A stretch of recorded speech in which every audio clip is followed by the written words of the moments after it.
Recording. I just want to check and see it is recording. Yes. Okay. Might be a good one. Anyways, I'm just thinking to myself. I tried to find a nice Halloween song that I could play, and I just had popped into my head. Maybe I should play. I could play Twisted Sister, Burn in Hell. That sounds Halloween-y, right? Hell? Burning? Maybe? But anyways, but the best I could do was, hello, Miss Philistine, was this one from a band called Bride. It is a religious band. It's a Christian heavy metal band, but they're one of the few that I can find that actually wrote a song about Halloween. And it's not preachy, so it's just, it's just a song. But I thought I would play that to kind of celebrate the mood. And before I play that, I should I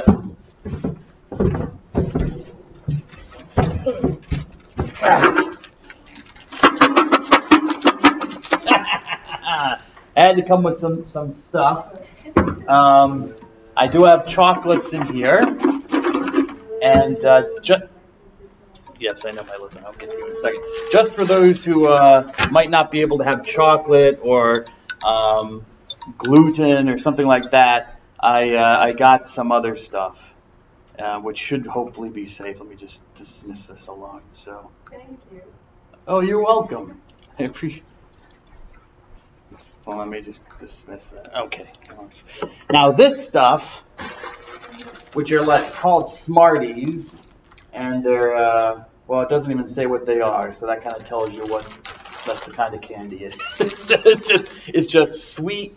It's sugar, it's acid, it's chemicals, and it tastes good. So it does not have milk, egg, fish, crustacean shellfish, tree nuts, peanuts, wheat, soybeans, or gluten. So if you have any of those allergies, please take this. Oh, that's fine. Not a problem.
chair down just in case if someone can hear, because there aren't really a lot of classrooms around here, right? But you never know if sound can carry. And they're still up here if you want to take some more. You close the door.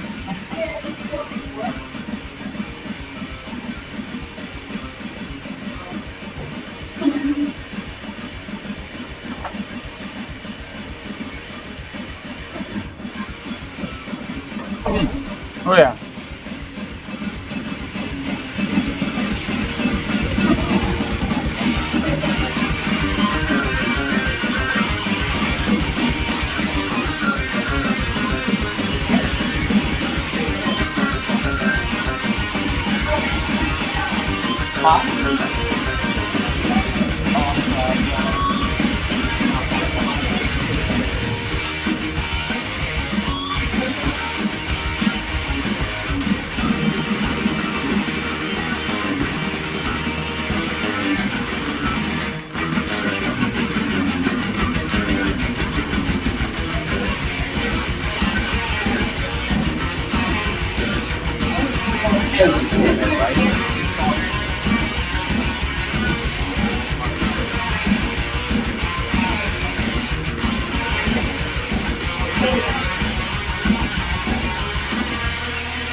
I love me that. Encore, yes. You would like that, wouldn't you? Maybe I'll... So do I. Oh, Miss Assertoon's secret. Nice try. Kind at the break. Maybe I will play Twisted Sister Burn in Hell at the break. It's that kind of time. It's like a darkness. Maybe I shouldn't do that because I'll scare people. But it's that kind of spooky, kind of dark period of time. Not in a good way, in a fun way. Not meant to scare people or to make people feel bad about themselves. I am a Christian, but I'm Catholic. Which is not necessarily the same thing. We celebrate Halloween. We don't really think about the religious issues involved. Would you like some candy for Halloween? This is if you're allergic to nuts and to chocolate. And I have this. You can take both if you want. Oh yeah. You're passing up on the chocolate?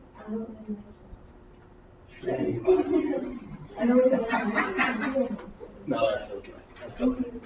You're welcome. And they're still up here if you want them. All right. I was going to wear something, but unfortunately I ran it by my mother first. And my mother said definitely not. So, I had to put away the costume. Alrighty, so I think yes, it was going to be a heavy metal guy. Where I dress up in spandex and wear a big, puffy wig and 80s heavy metal. Yeah, I know. Maybe I'll dress up as St. Nicholas for Christmas time. Because I do the whole, I mean, I don't dress up like Santa Claus. I dress up like St. Nicholas, the bishop. So I scare the heck out of people because I show up with my bishop's staff and the bishop's hat and I'm like, and you know, people think religion is violent. They don't know what I'm going to do. They think I've got like a gun hidden somewhere. I'm going to start hitting people with the stick, you know, repent sinners, boom, you know, people are all scared. Anyway, okay, back to learning. Learning shouldn't be fun. It should be boring. Let's see here. What is violence? So now we're talking about violence. What is violence? Well, what is violence, Dr. Dunn? Violence seems to be, and before I mention, I know I'm working on this PowerPoint. When I get it done, I will put it up on Blackboard, just so you will have it, okay? While I'm thinking, do I have any announcements? Is there anything? Oh, yes. Remember quiz, and I forgot, I need to send out an email. I just want to remind people about not waiting too long to take the quizzes. Okay, we've got quiz number 3, which is great because that means we only have 4 and 5 left. So you take quiz number 3, you're past halfway in the quizzes, and you're also basically studying for the final exam. But don't wait until the end of the week. Try to get it done as soon as possible. Okay, because I really don't want to have to extend it. If you have an issue with taking the quiz, like there's a glitch or there's some problem with the internet, then that's different and you can let me know. But try not to wait, please. And also the papers. If you have not handed in the paper, then if you have, you're fine. If you have not, please upload it as soon as possible. It will be late, yes. And it will also be an extra late because we're meeting for class now. However, don't worry about that. Just get the grade in. It's better to have a grade than to have a 0, which is what it will eventually become. Okay? Okay, so violence seems to be universal. A universal phenomenon, even a cosmic phenomenon. You can't get away from violence. It just seems to be part of the universe. And what do I mean by that? Well, for example, people and animals show aggression towards each other, and they even attack and they kill each other. We see it even as normal. We don't think it's abnormal. It's not something that's unusual. You turn on Animal Planet, you turn on the Discovery Channel or television, and you watch a program on animals, and eventually they're going to show you the lion going after the wildebeest and maybe getting it and killing it for food, maybe not. But you don't sit there and question it like, why is this thing doing this? You know, it's just, that's nature. That's what they do. They're looking for food. Maybe we do that with humans, when humans attack and kill each other. But even then, sometimes people are not that surprised.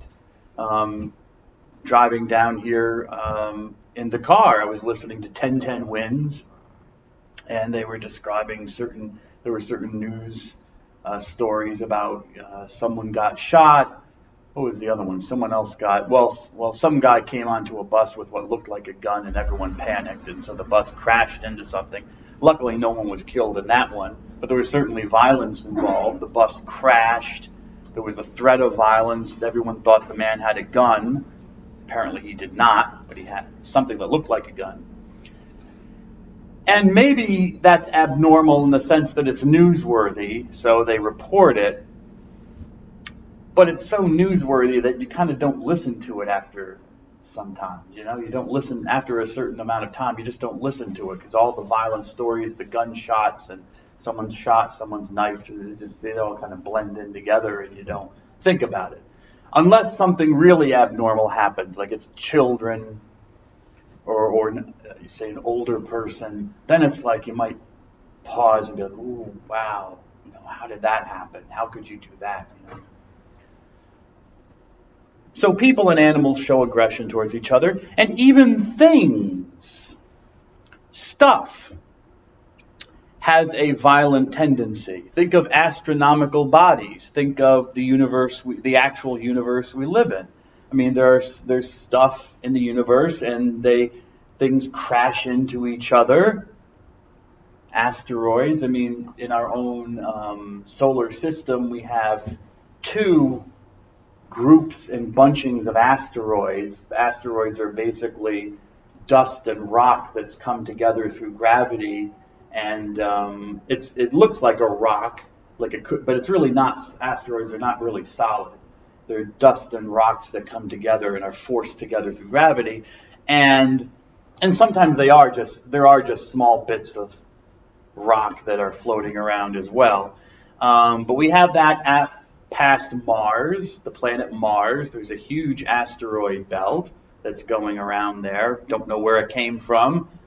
Astronomers theorize it might have been a planet that got destroyed at some time in the early history of the solar system, maybe. But then on the outer limits, out where you have the farthest planet, Neptune. Yes. Hello, Mr. Diaz. Mr. Diaz, I have candy for you. Yes, happy Halloween, sir. Thank you. You're welcome, sir. That's all chocolate. This is just sweet.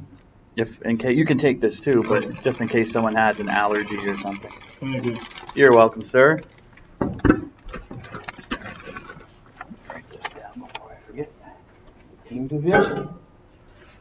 Okay, Mr. Diaz.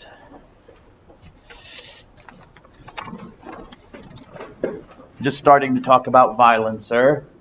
I haven't committed any yet, but the class is still young. Maybe I shouldn't say it. I don't want someone to text security like, uh-oh, the prof's talking about violence towards us. Get over here quick. So the universe is violent. Well, I was talking about asteroid belts. So beyond Mars we have it, and beyond the farthest planet, which is Neptune, Pluto apparently isn't a planet anymore, which I totally don't agree with. However, I'm not an astronomer, so I'll keep my mouth shut. But past Neptune, there's another huge one, which is, I believe, called the Oort cloud. Oort cloud, which is this huge grouping of asteroids, even minor planets. Some of the asteroids are so big that they're minor planets. And my point is that they're all smashing into each other and hitting each other, knocking each other off course, which is dangerous for us because it could lead to violence for our planet. Well, it does lead to violence for our planet because all the time we have little bits and pieces of asteroids that are constantly, we call them meteoroids, that are constantly hitting our atmosphere all the time.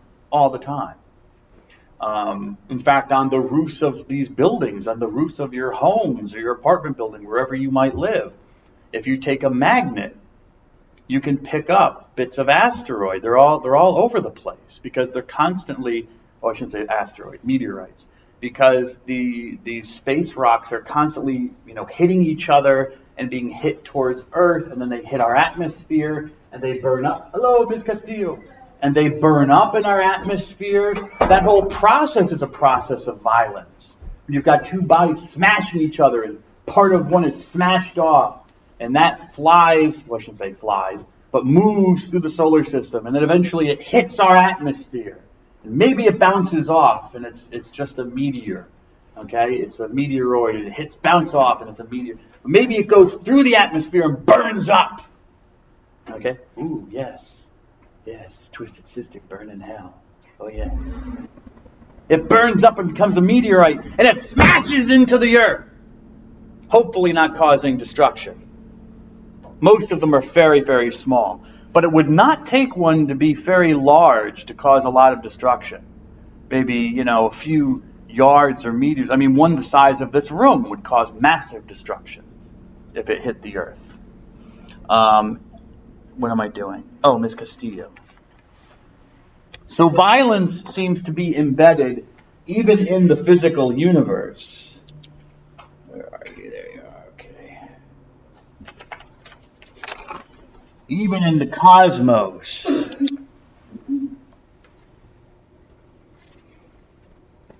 I can even give examples of black holes which are these gravitational, well, sucking machines is really what they are. It's like a tear in space and time. And it's so heavy. I know I'm not using the right words, but just so people understand and so I can understand. It's so heavy that it kind of sinks space and time down, such that everything around it starts falling into it. Even light will be bent down into the black hole. That's destructive. Think of stars that blow up. Eventually, our sun is not massive enough to probably explode. That's what the astronomers say. But it will one day eventually expand and destroy the inner planets, including Earth, and will, at the end of its life cycle, will contract into something like a blue dwarf or something like that. But it won't explode. But other stars are so heavy, they're so massive, that once they run out of all their fuel and have nothing more to consume, the only thing left to do is to blow up. They explode, called supernovae. They go supernova, and they explode.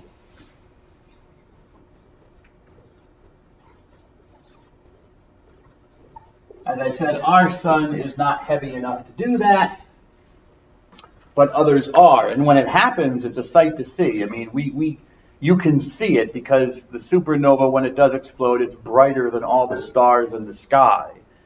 So you can see it with the naked eye. Apparently, I don't think there have been any supernovae. Novae is the plural from Latin. I don't think there have been any supernovae recently. Otherwise, probably it would have been in the news. But so destruction, violence happens in the cosmos. I read an article by Fritz Graf in the Encyclopedia of Religion. This was just for my own. I did not assign that article, but I read it for myself. They had an article on violence in the Encyclopedia of Religion, and I wanted to know,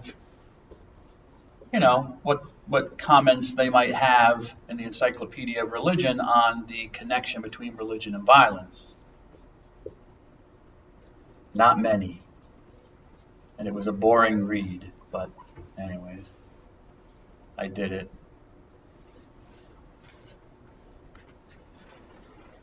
And Fritz Graf, in his article on violence in the Encyclopedia of Religion, told me that humans have the potential for violence. And I sat there as I read it, and I was like, Fritz, that is classic understatement. You know what I'm saying? I needed to read your article to tell me that humans have the potential for violence. Of course they do. They're humans. That's almost like our defining characteristic. It's almost like our product. It's like McDonald's. McDonald's makes hamburgers and milkshakes.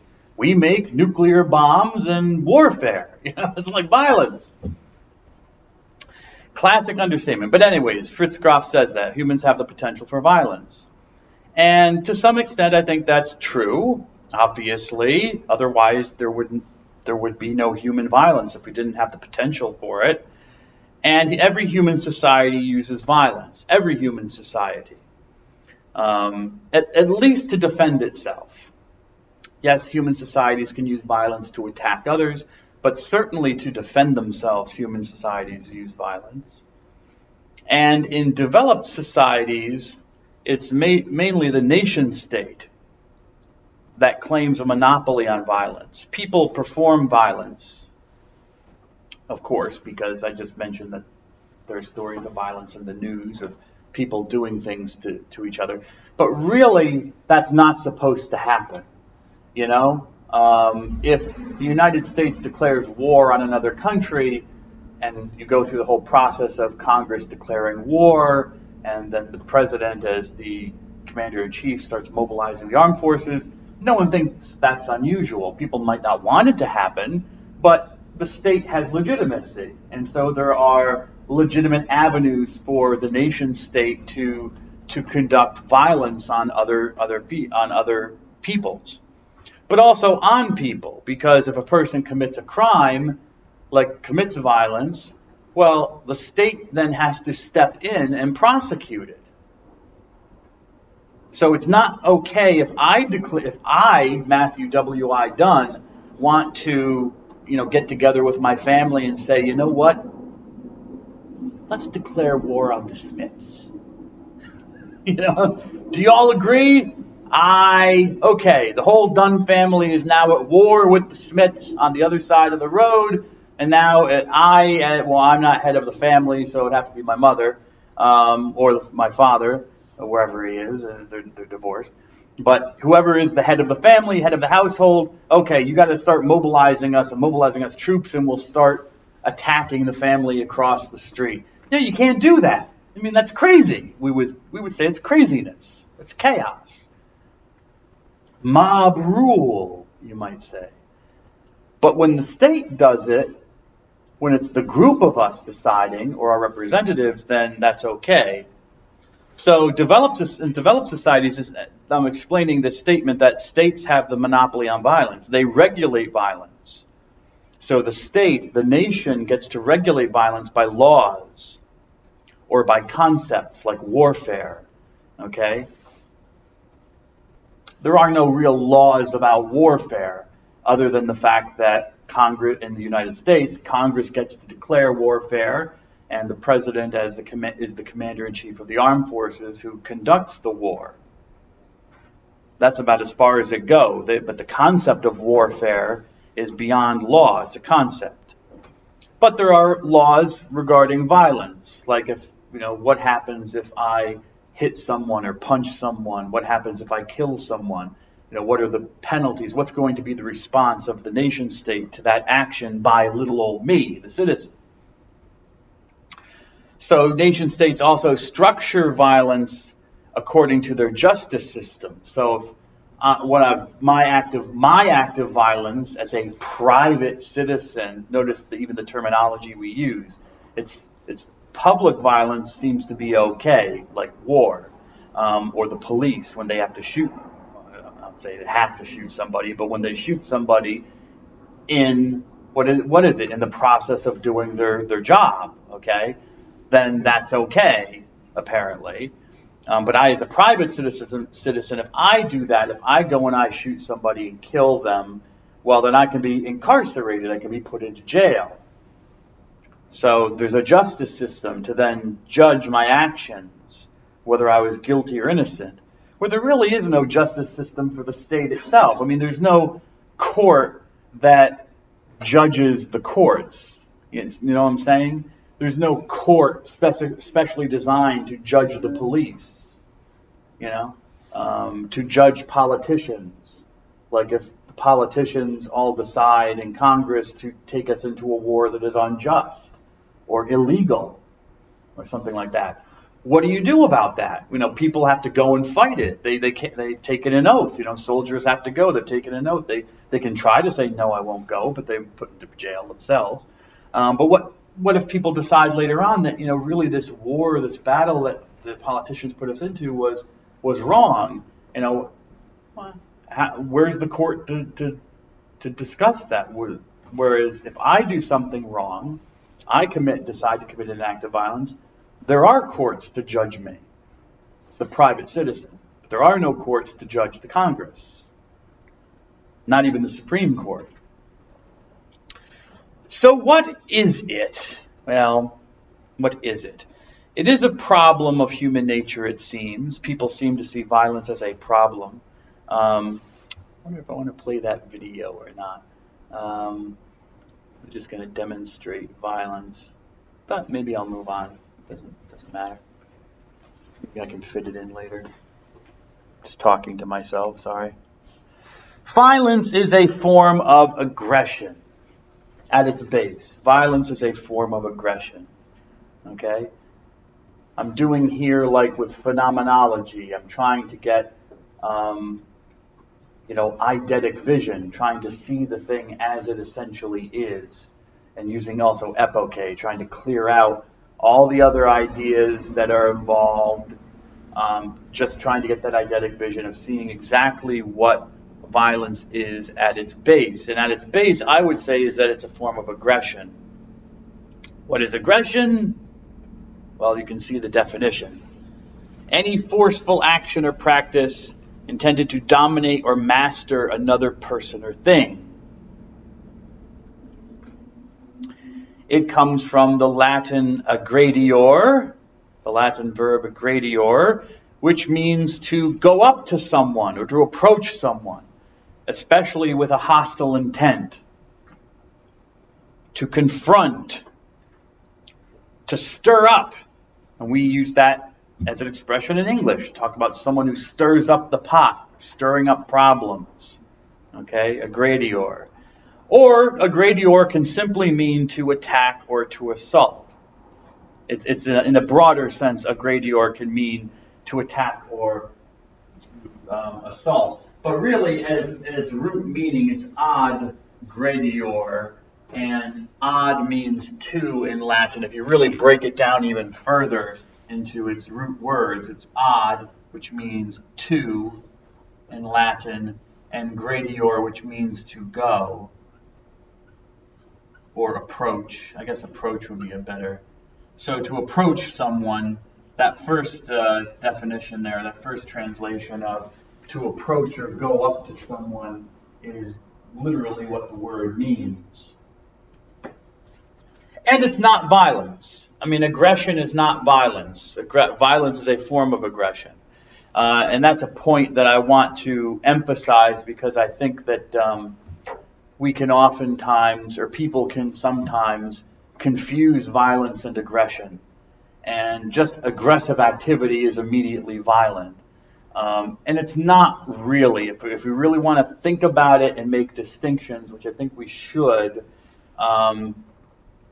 if I just approach somebody and I'm like that, and I don't do anything to them, now I'm threatening, yes, and the way I have my hands, or even just my demeanor of, you see this a lot in soccer matches, don't you?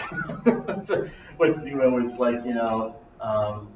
do they say? It's purses, throwing purses at 20 paces, The guys are like kind of getting into a fight, but they don't want to get into a fight because they don't want to get thrown out of the game. So handbags, excuse me. So commentators will joke about it and say, oh yeah, it's handbags at 20 paces, meaning that they've got handbags and they're just like, waving them at each other, It's like, hey, you want something? What do you mean? Hey, let's go, But they don't want any, there's this head movement. I don't know what the head movement is all about, but, they'll even get up and push each other with their heads. But they won't do anything, because they don't want to get a red card and get thrown out, yes? They want to stay in the game. They're aggressive, but they're not necessarily violent. Whereas if the guy did come up and like, boom, hit the guy in the head with his head, then that is violence. We kind of know that difference, even if we don't always articulate it. We know when someone's being aggressive and when they've crossed the line into violence. Now, someone could be so aggressive all the time that you could say they are kind of crossing the line and it's becoming violent. And that's a different question that I'm not going to talk about right now, but maybe I'll mention it later. So it is a form of aggression. The purpose of the action is, as the definition says, to dominate. The word dominate comes from the Latin word dominus, which means lord or master. Erase this. So you can say either or. You can, you can say dominate or master. They mean the same thing. Dominus in Latin means master or lord.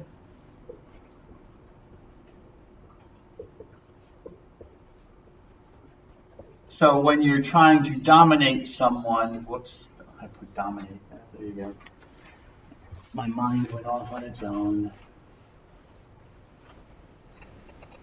Master or lord.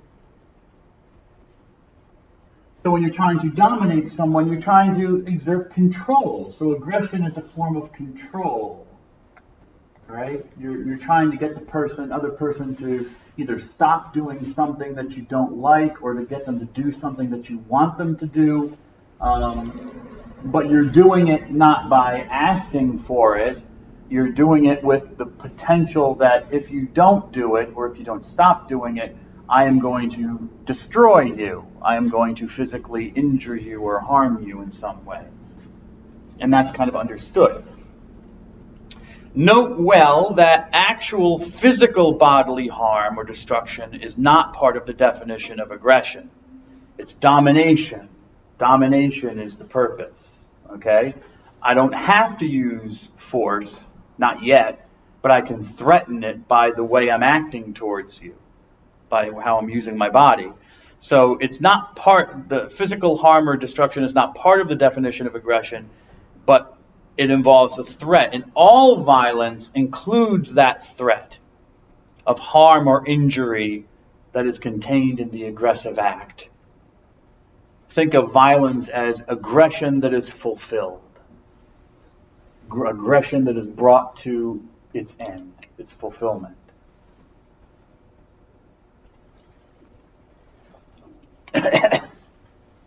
Careful after done. Hence, while not all aggression is violence, but all violence is aggression.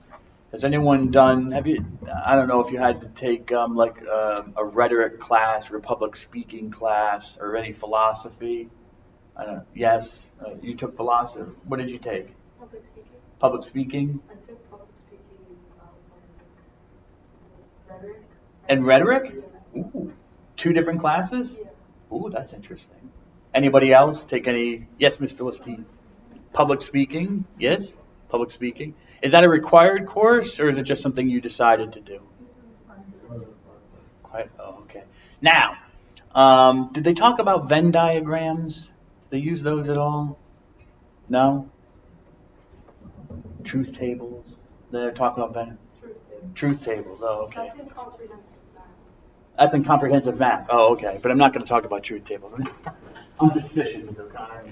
But this is something that just pops into my head, and maybe it's an easy way or a helpful way to think about what I'm saying.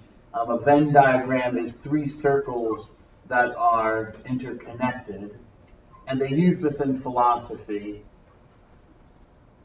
Okay? And I forget, this is trying to remember my old days of learning philosophy in college. But anyways, so I'm simplifying it a lot, and actually my circles are absolutely terrible, so I'm going to redo it. But it's basically a way of saying that all, I think it's S and P, and I forget what the third one is, so I'll just make it up as I go along. It'll be the same thing. It'll make sense. Notice how I lost 2 people when I started doing Venn diagrams. What's going on with that? Where's the love? Okay, because I think it's all SRP, all PRS, some SRP, and then I forget what the third one is. I'll say it's X. But this circle will be S, this circle will be P, and just for sake of argument, I'm probably wrong here, but I'll make this circle X. And so if you say like all S are P, well, okay, and then you kind of shade in the part of, the diagram which would indicate that. So all S are P, or actually, excuse me, if you shade all of it here. And again, I'm remembering this. Don't take this 100% because I'm trying to remember this. And I should remember because I was just reading about it a while back. But, this stuff like this blows my mind. It is not always, I sometimes forget what you're supposed to shade in and what not. But since all S is P, it all, you would shade in all S, but not this part, because this part is part of the circle X. It's part of X. And since all S are P, none of them is X. So you would not shade in any part that has to do with X. Okay, which is why I didn't shade in this part either, because it overlaps with X. Hoping that's correct, but I'm sure we have philosophy teachers at Fairleigh Dickinson who would be able to do a lot better, certainly do a lot better, and tell me what's what.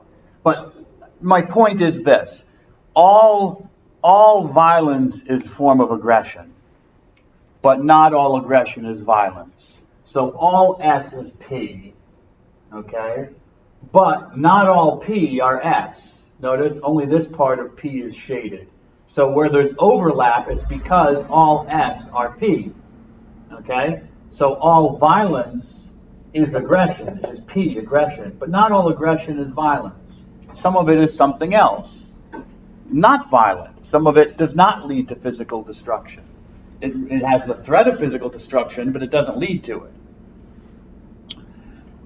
Psychological literature, maybe I should wait for them to come back before I go on, but anyways, trying to figure out, I could stick the video in now, but it wouldn't really make sense.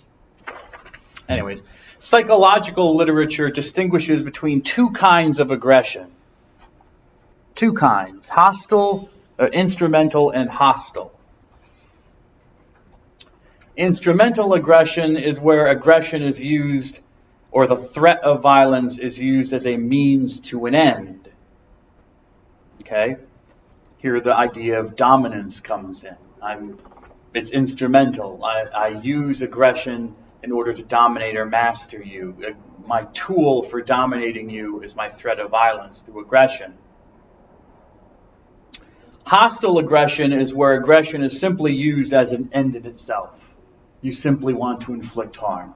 You want to scare somebody, dominate, master them, period. There's no ulterior motive. I mean, a person using it instrumentally might want to dominate you to get you to do what he or she wants, whereas for, the hostile aggressor doesn't matter. It's the, in a way, the pleasure of the fear of the dominance. And this is where you get kind of into psychological mental illness type of realm. Sociopaths or sociopathic problems with some people. So what would be the difference? When I think about it, for instrumental aggression, it would be the example of a police officer carrying a gun. Okay? Hello. It's talking about the two kinds of aggression, instrumental and hostile. Instrumental it's an instrument. I mean, you hope that the police, at least in America, not all countries do police officers wear guns. And they're not always called police officers. Even the United States, sometimes they opt to talk about peace officers. They don't call them police officers. They're called peace officers. And they might still carry guns, but the aggression being shown by the police officer, the cop carrying a gun, is instrumental.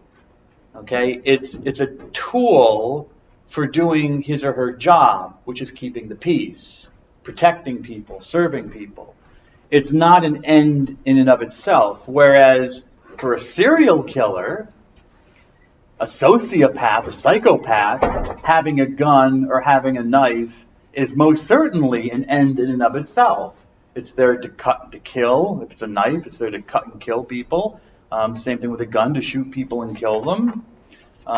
It's different when if someone is a sociopath or a psychopath carrying a gun or having a gun than, say, a police officer. Unless the psychopath is also a police officer. And in that case, you get into like crazy films from the 80s. It's like Psycho Cop. Or maybe it was the early 90s they had the film. You can look it up on the internet. They had some sequels. I don't know how many sequels they had, but a movie, maybe it was from the early 90s, 1990s, called Psycho Cop. He was a psychopath who was a cop. Or maybe he was a psychopath who just dressed like a cop. I forget. But anyways, they bring these two things, both the instrumental and the hostile, together, You got...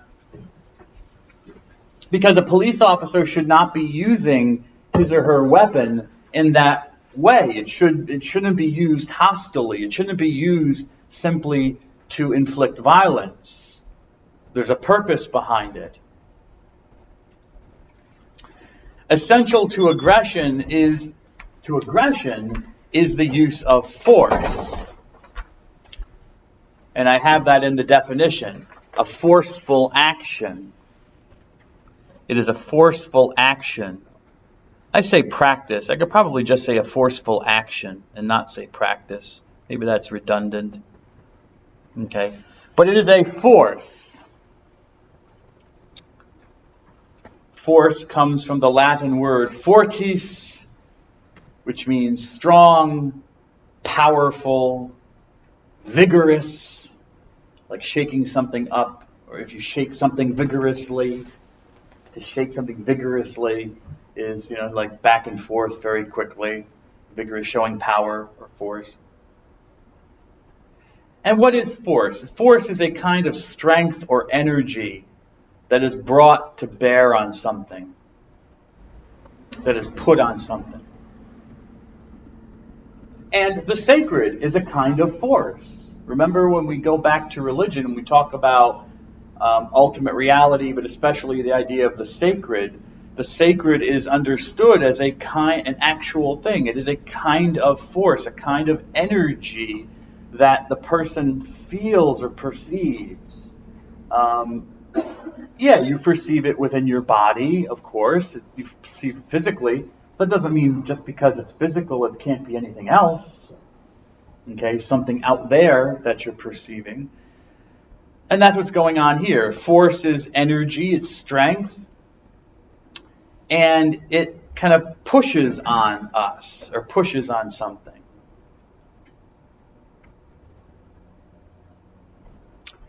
Force could be used more generally for violence.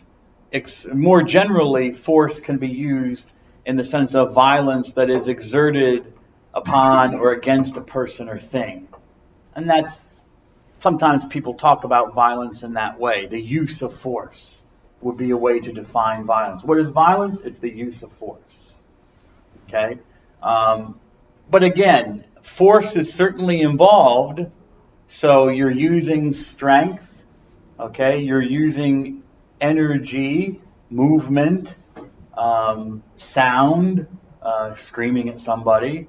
Certainly using movement. If you go over and if you throw your arm to hit somebody, that's movement. That's a form of energy. If you're screaming, that's a form of energy. I don't know of heat, unless you're burning somebody. But that could also be kinetic energy, because you have to move to get close to someone to light a match to burn them. But anyways, unless you're like that fire starter girl who can just be like, look at people and get angry and be like, ah, poof, when people explode into flames. But that's just a movie. Actually, 2 movies. First one was with Drew Barrymore, which also wasn't that good. Wasn't awful, but I didn't even go to see it. Because I heard the reviews. Like, it's not that great. That would be an hour and a half of my life that I didn't waste. Waste somewhere else. But that's how people will speak sometimes. It's the use of force. They use force in the general sense of violence, but that's really not a proper use of the word. But violence, or the possibility, again, can be implied by force, just like with aggression. Aggression is not, I'm arguing that aggression is not violence per se, and violence itself. But also force, while it is not violence itself, like aggression, the use of violence can be implied. So we talk about the police force. We talk about military forces. Okay? We don't talk about military aggressors. Well, we can say that, but we don't talk about military forces. We don't usually talk about military aggressors or military violence or violators. We talk about force, and we're using force kind of as a synonym for violence.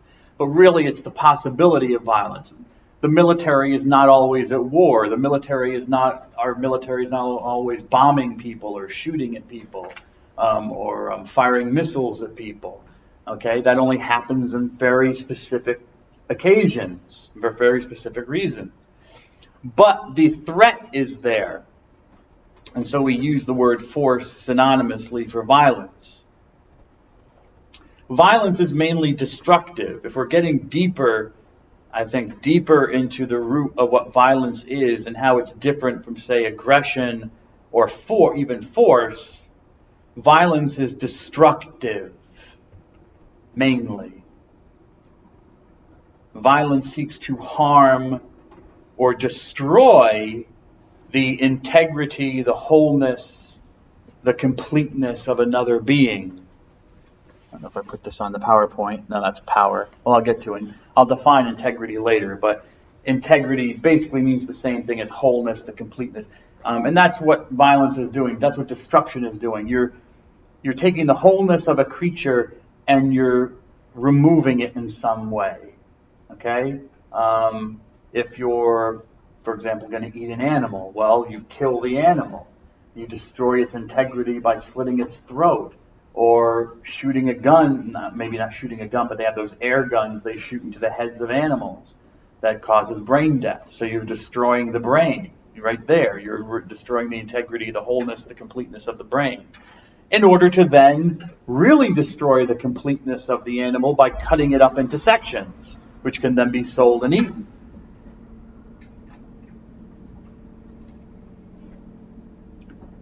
Not all force, however, is necessarily destructive and violent. Okay? Has anyone been... Who's in the World Series? Does anybody know? So the Phillies and the Astros. Who do you think is going to win? I want the Phillies to win, but probably the Astros. Probably the Astros, but you want the Phillies. I thought you were a Yankees fan. Yeah, I can't say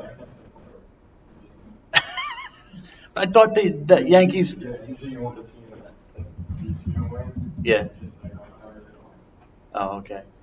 Because I knew, like, Yankees fans detest the Red Sox, right? Yeah. Boston. But do they detest the Phillies as much? Usually, like, most New York sports, in like any scenario, yeah, but for this case, a lot of them.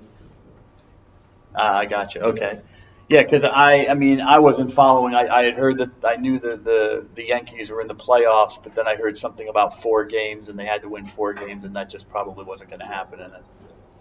Did the Mets ever make it to the playoffs? They hit the wild card. Oh, okay. Yeah. Obviously, that did not go anywhere. But that's okay. At least they made it to the playoffs. Good for them.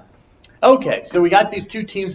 Now, hitting a baseball is forceful. You know, the pitcher throws the ball, the guy swings his bat, and the bat hits the ball. And force is exerted. There's an energy. It's kinetic energy.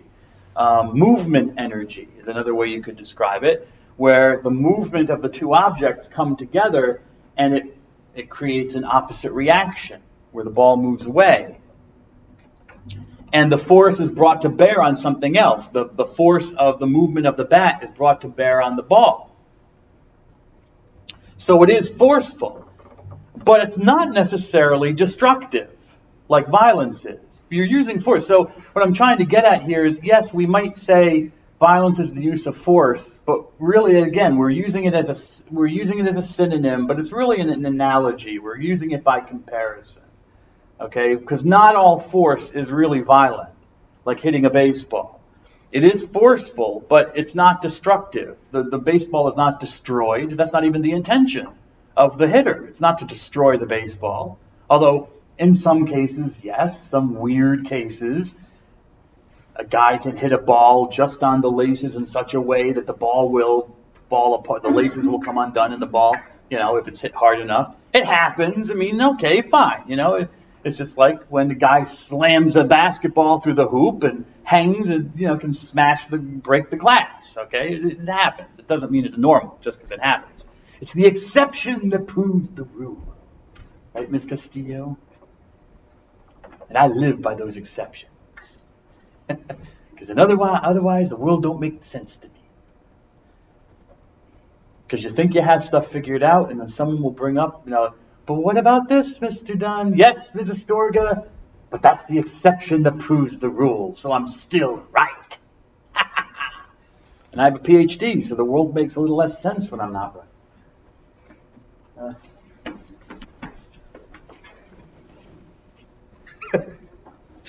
No, that's not true. I'm just thinking, I'm actually, I got to give credit. I got that line from an episode of Frasier. Because the episode, I don't know if you've ever seen the show Frasier on television. Yeah, the main character is a psychiatrist, and he went to Harvard and Oxford. And his father, of course, did not. His father was a lowly police officer on the Seattle Police Force. They're characters, this is not reality. But, in one episode, the character Frasier says, yes, but, to his father, his father's like, I'm right, Yes, but you can't be right because I have degrees from Harvard and Oxford. And when I'm not right, the world makes a little less sense, It's like, this whole... Anyways. So not all force is violent, okay? Baseball is a violent game in that sense that you could say, but only by comparison, okay? It's not violent in the sense that a boxing match is violence or mixed martial arts, okay? No one's getting someone kicking or hitting a knee into his head at a Yankees game, unless the pitcher hits somebody. Then they all pile on each other, and then someone might get a knee into his head. But which blows my mind because the NFL, like the National Football League, gets all this grief about concussions and all that stuff. And then I turn on other sports, and I'm like, I'm watching this guy who's on top of another guy, just boom, boom, boom.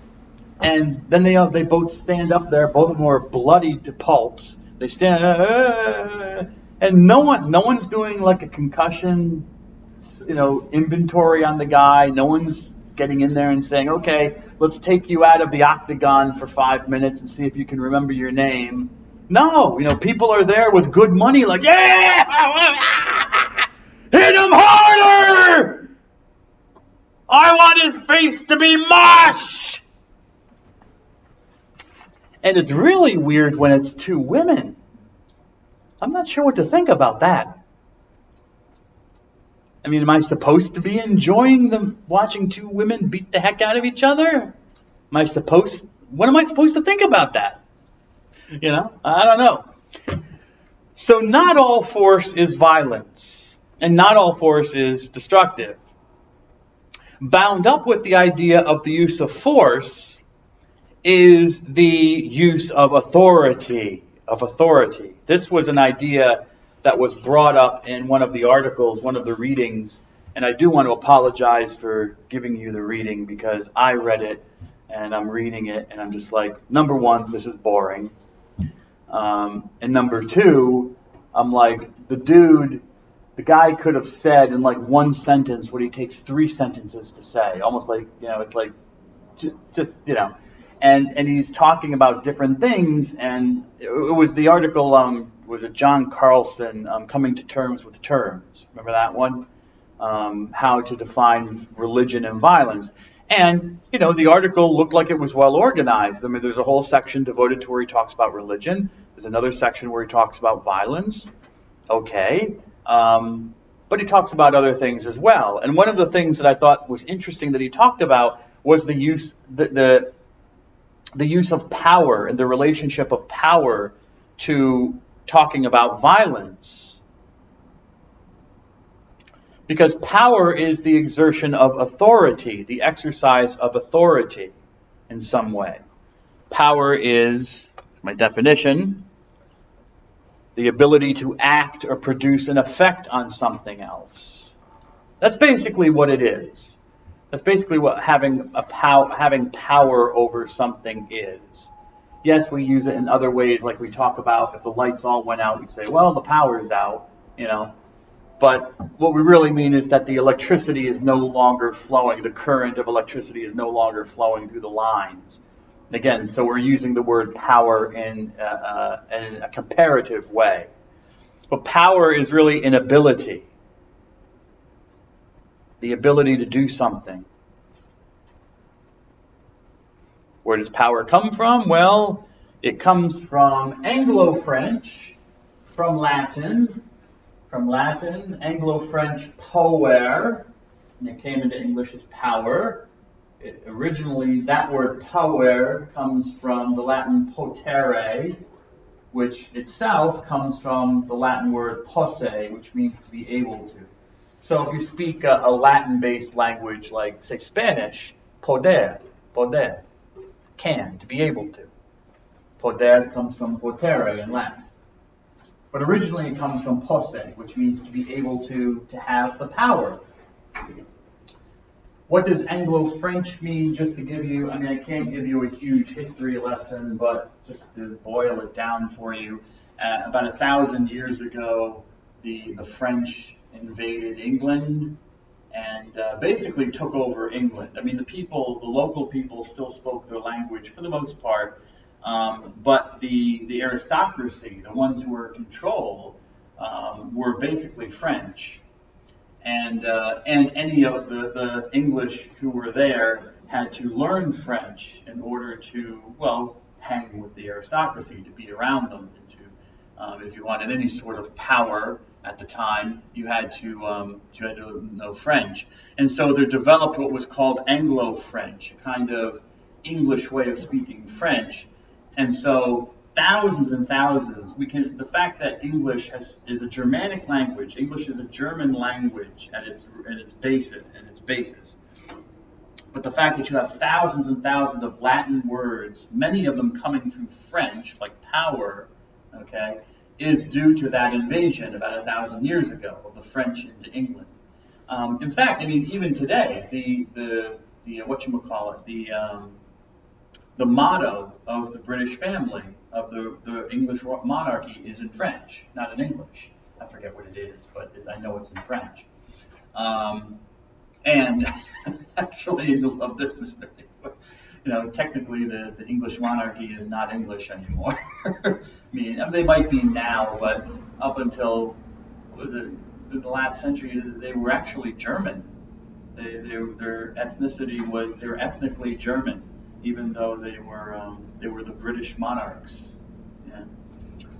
But now through marriage and whatnot, the gene pool might be more English now than what it was. But yeah, that's, how do I know this? Because I remember in a history class we learned about this, that I think it was World War I, because of course Britain was fighting Germany in World War I, amongst other countries, and the British royal family changed their name. What are they? Not the Windsors now. Windsor, right? But they changed their name. Anyways, maybe I'll look it up on the break just to tell you which actual royal family, or which family they came from in Germany. But anyways. And this is a picture of our little friend, the Brain, who is a cartoon character from a cartoon, Pinky and the Brain. And the Brain's one obsession is to exert his power over the world. He wants to rule the world. Okay, he wants to control everybody. And that's what power is in some ways, wanting to exert control. Power is about the right of control, having authority. Authority, that's where authority comes in. When you have power but no authority, well, then it's just power. But once you, it's just power. But combine it with authority, then you can influence others. And that's what Carlson is getting at in the article. Well, I'll get to that in a moment. There may be a physical or bodily aspect to power, but not necessarily. For example, I have the power to read. I'm reading my notes. Okay, so I have the ability to produce an effect. I have the ability within myself, in my mind, to look at these symbols on the paper and to convert them into concepts in my head and then to verbalize them to you. So that's a power. So power may not be necessarily something physical, but it can be. If I pick this up, that's a physical example of power, and move it around. Okay, I'm producing an effect. I'm causing this thing, which was here, now to be here and to be over here and back over here. And you can do that to people too. I can do that to people. I can, like if anyone who has a child or something, you grab their hand and you pull them along. You say, come here. You move the child from one position to another. That's power.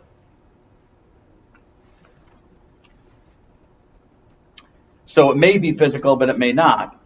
But power is not necessarily the same thing as authority. Authority is the legitimate use of power. And this is the point that John D. Carlson was making in his article that we read. What's going on there?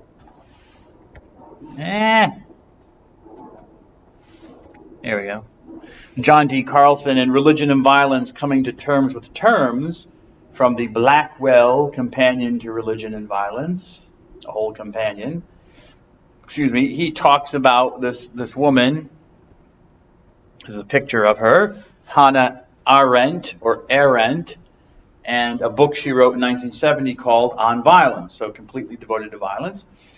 Hannah Arendt was born in the Prussian kingdom, which was part of the German Empire, so that whole swath, that whole area of where we now have Germany and going over to the west, including places like Poland, was all part of the German Empire, and part of the German Empire was the Prussian kingdom.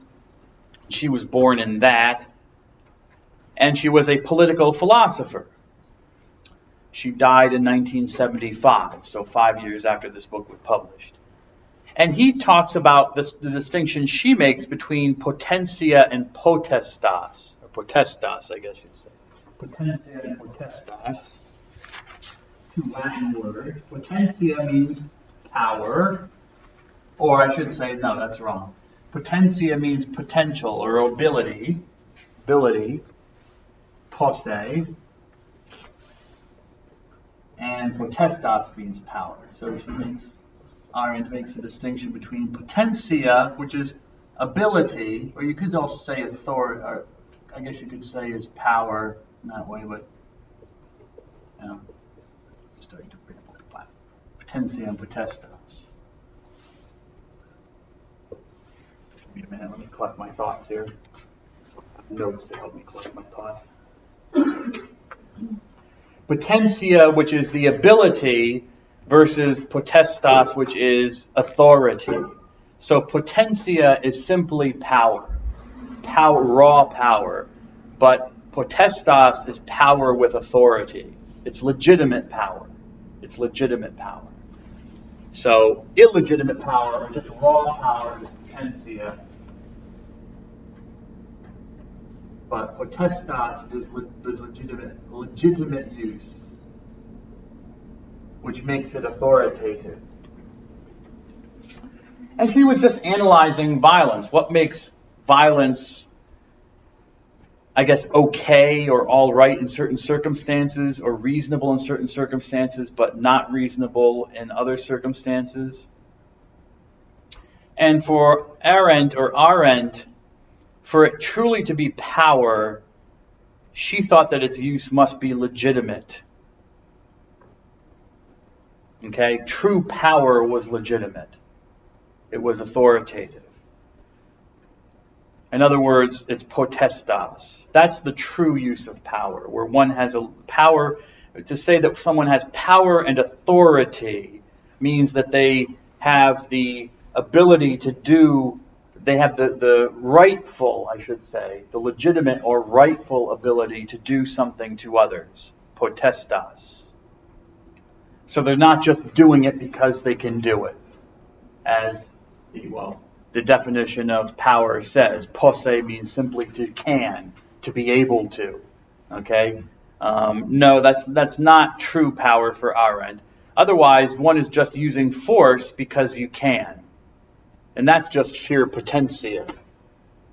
You're using your potential, one might say. But maybe you're not using it in the right way. You're just using it because you're doing it because you can do it. And that's how we kind of talk. We say, well, you're just doing that because you can do it. You have no right to do it. Potentia, doing it because you can do it, versus potestas. You have the right to do it to me. Okay? I have the right, I have potestas to do certain things in this class, that if other people did it, it would just be potentia. Everyone, anyone has the ability to go around to someone and say, here, let me see your paper number 2. Okay, I'm going to give you a B on this. Okay, fine. Oh, let me see your paper number 2. You get an A on this. Okay, fine. But if it's just another student, they have the ability to do that. but they don't have a rightful ability or rightful authority. They don't have a rightful ability or the authority to do it. They don't have the power to do it. They could even submit the grades to Fairleigh Dickinson and say, hey, and they'd say, you know, the head of the department or the chair would look at it and say, well, who are you? You know, did I hire you? Who are you? But for some reason, in my case, I have been given a legitimate power, a rightful power that I should use rightfully. I can't just use it arbitrarily. Okay? And therefore, I have potestas. So the mere ability to use force is arbitrary. Okay? So you can have mob rule. You can have people marching down the streets with guns and baseball bats and stuff that are going to use their power to make everyone do what they want them to do. But that's not legitimate. It's mob rule. They have the ability to do that, but they don't have the authority. For Arendt, the authority to use force is not arbitrary. It is legitimate. And because it is legitimate, it sets up boundaries. So again, what I talked about before about the nation state, there are boundaries in the use of force. You can't, you know, supposedly, this is the ideal, you know, the police can't just show up and beat you up because for whatever reason. They don't like you or they think you did something bad. Even if they know you did something bad, they just can't beat you up. They can't exact justice right then and there. This is not Judge Dredd territory, you know? Remember the movie Judge Dredd with Sylvester Stallone from the late 80s, early 90s, I forget. And they made a sequel of it in the 90s, I think, or 2000s. Whoops. Hold on a second. But just give me 1 second. I mean, the whole premise of this Hollywood film, Judge Dredd, was that, you know, society had deteriorated and collapsed to a point that they created these judges who drive around on their motorcycles, and they were judge and jury. They, you know, and, you know, you got Sylvester Stallone there, you violated, law 1141, et cetera, and so forth. He would rattle, in the movie, he rattles off all these charges. How do you plead? And right then and there, the person has the opportunity to say, well, I'm guilty or not guilty. He said, well, I think you are guilty. Boom! You know? Oh, maybe he shoots you, but maybe he doesn't. He just arrests you and takes you in. I think that's the ideal. But the police just can't do that. They can't. You have rights. They have a legitimate use of force, which they have to use legitimately. So boundaries are set up because you have authority, boundaries are set up. Okay, and I'll stop at that. We'll have our break now.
You're gonna burn in hell.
Ah, yes.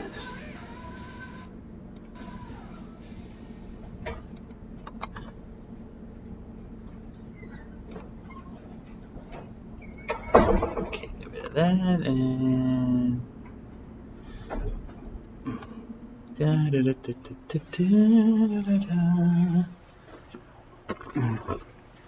should I? No, I shouldn't. But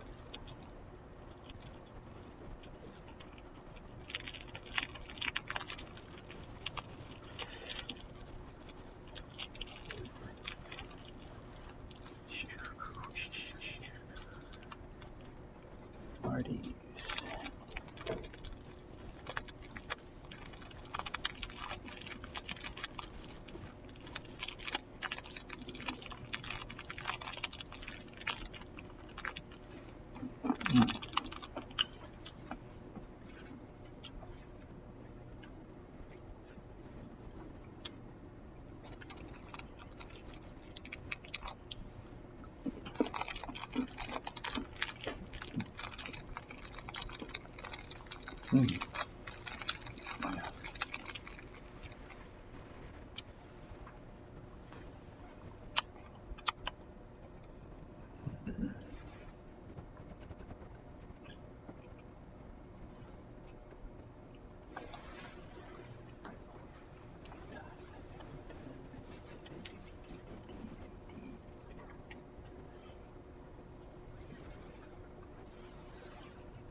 else I'll be able to go into that. Okay.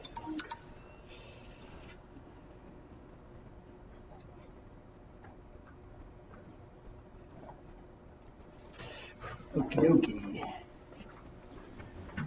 Where was I? Yes. Legitimacy is a crucial element. I'm just beating a dead horse for that.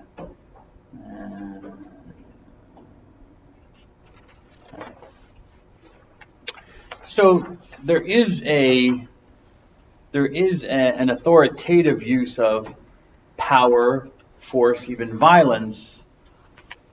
But I think the criterion is legitimacy. That's the crucial element.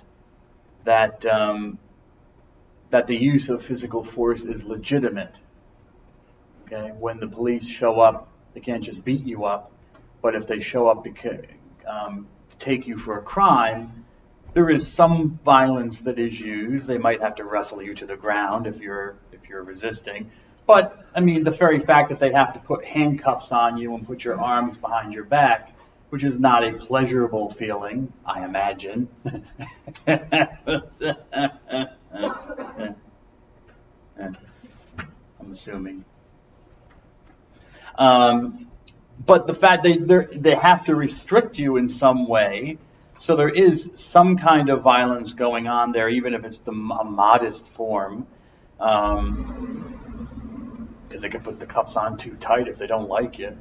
But it's a legitimate form of violence. It has legitimacy. They have the power and the authority to do it. So it's violence with authority. I guess my point is that violence with authority, and maybe the point of Hannah Arendt as well, is that violence with authority is a different kind of violence from just violence because I can do it.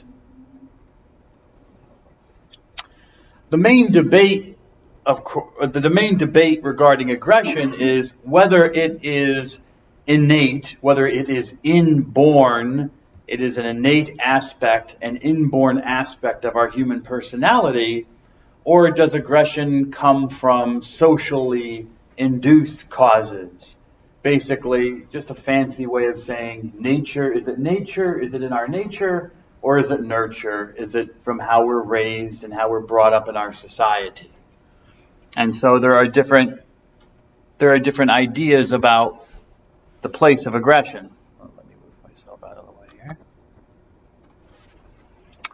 And they're either based on organic arguments or functional arguments. Any of you who are taking psychology understand that you talk about the organic bases of behavior, or you talk about the functional bases of behavior. What does organic mean? Basically, it means what's going on in the brain, what's going on in the brain matter, that's affecting how someone perceives the world and responds to it.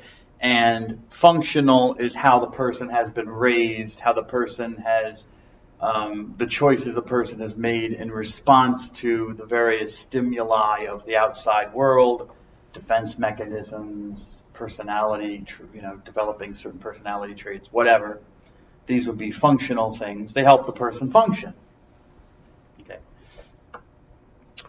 The first set of ideas, I guess, that I'm going to talk about is from this man Konrad Lorenz, or Lorentz, I guess you could say. I'll say Lorentz, who lived from 1903 to 1989. There you have a picture of him. He was Austrian. He was a zoologist, which is basically someone who studies animal life. And his claim to fame was that he did extensive studies of geese. Zoologist, he studied geese and their behavior. During the Second World War, once the Nazis took over Austria, he joined the Nazis, as I imagine a lot of people did, or had to, and he served in the military as a psychologist. And sometime during the war, he was caught by the Soviet Army, the Soviet Red Army, by soldiers of the Soviet Red Army, and so he spent his time as a prisoner of war. I guess at the end of the war, for some time before the end of the war, he was a prisoner of war. And at the end of the war, in the transfer of prisoners, he was released, and he went back to Austria where he spent the rest of his life.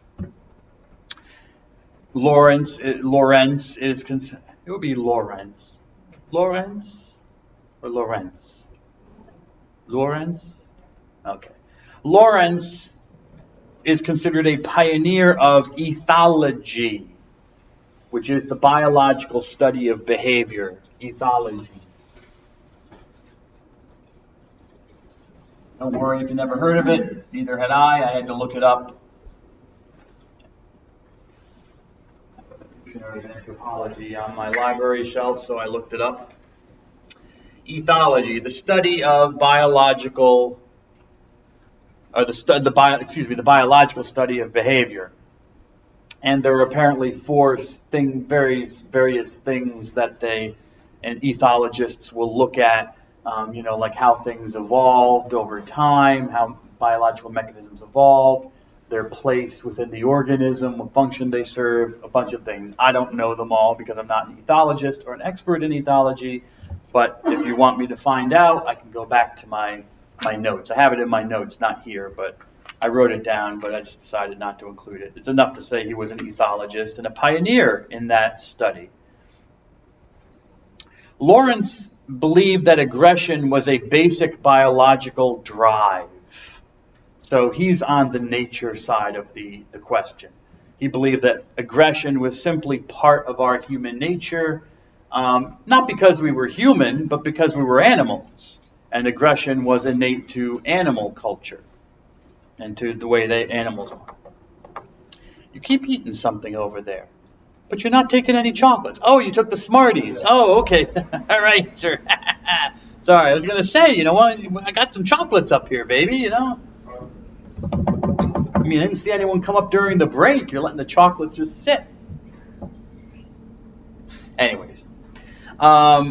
Aggression for Lawrence was a genetically ordained compulsion that was triggered by external stimuli. So it's part of our genes, it's part of our DNA. I don't know if you would say that there's an aggression gene, but it's part of the way we are hardwired as animal beings that we are aggressive.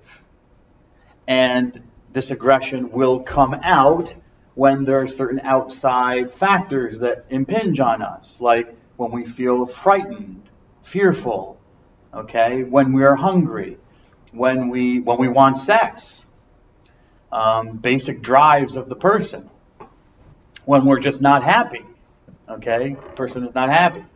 But then he would say that that's part of our genetic makeup. Of course, we're designed to react aggressively in those situations. So humans are aggressive by nature. Since it is a drive of a biological drive, a drive of our biology, it is a force that compels us in a way. This drive needs periodic satisfaction. So in this you notice there's an overlap here with the ideas of, say, Freud. Remember, Freud identified various drives, the need for food, the need for sex, fear of death, okay? And these were drives that pushed us, that had to be fulfilled. And how we responded to these drives could show whether we were going to have mental illness or not. Okay, so some people have too little sex, they're frigid. Others have too much, they're nymphomaniacs, or too much food, or too little food, or too much of a fear of death, or too little of a fear of death. So how you respond to these drives, if they're imbalanced, can lead to mental illness.